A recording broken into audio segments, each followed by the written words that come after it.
अत्यंत प्रभावी असा श्री दत्तमाला मंत्र। ओम नमो भगवते दत्तात्रेयाय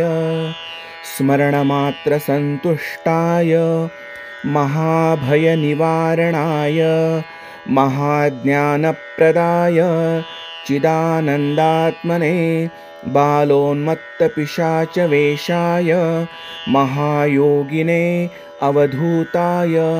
अनसूयानन्दवर्धनाय अत्रिपुत्राय ॐ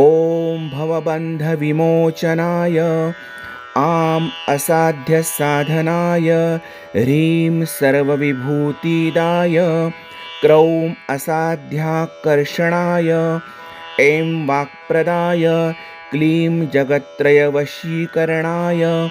सौः सर्वमनक्षोभणाय श्रीं महासम्पत्प्रदाय ग्लौं भूमण्डलाधिप्रत्यप्रदाय द्रां चिरञ्जीविने वषट् वशीकुरु वशीकुरु वौषट् आकर्षय आकर्षय हूं विद्वेषय विद्वेषय फट् उच्चाटय उच्चाटय ठ ठ स्तम्भय स्तम्भय खें खें मारय मारय नमः सम्पन्नय सम्पन्नय स्वाहा पोषय पोषय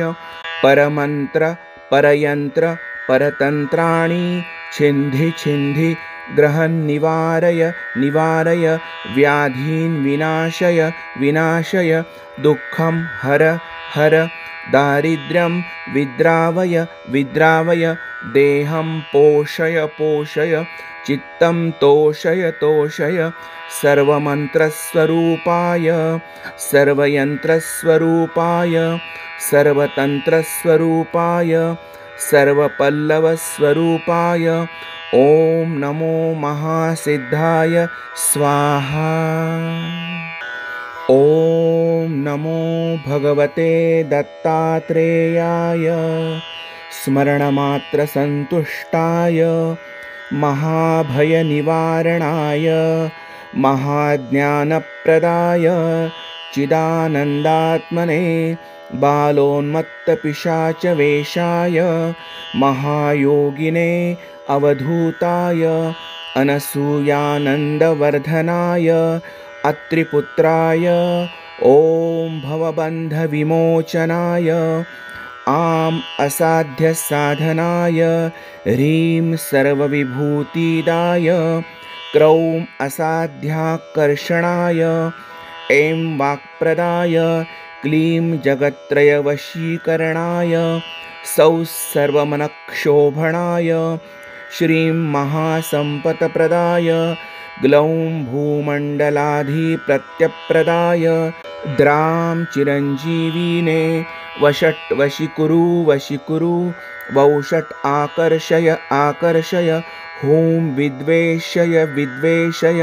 फट् उच्चाटय उच्चाटय ठ ठ स्तम्भय स्तम्भय खें खें मारय मारय नमः सम्पन्नय सम्पन्नय स्वाहा पोषय पोषय परमन्त्र परयन्त्र परतन्त्राणि छिन्धि छिन्धि ग्रहन् निवारय निवारय व्याधीन् विनाशय विनाशय दुःखं हर हर दारिद्र्यं विद्रावय विद्रावय देहं पोषय पोषय चित्तं तोषय तोषय सर्वमन्त्रस्वरूपाय सर्वयन्त्रस्वरूपाय सर्वतन्त्रस्वरूपाय सर्वपल्लवस्वरूपाय ॐ नमो महासिद्धाय स्वाहा।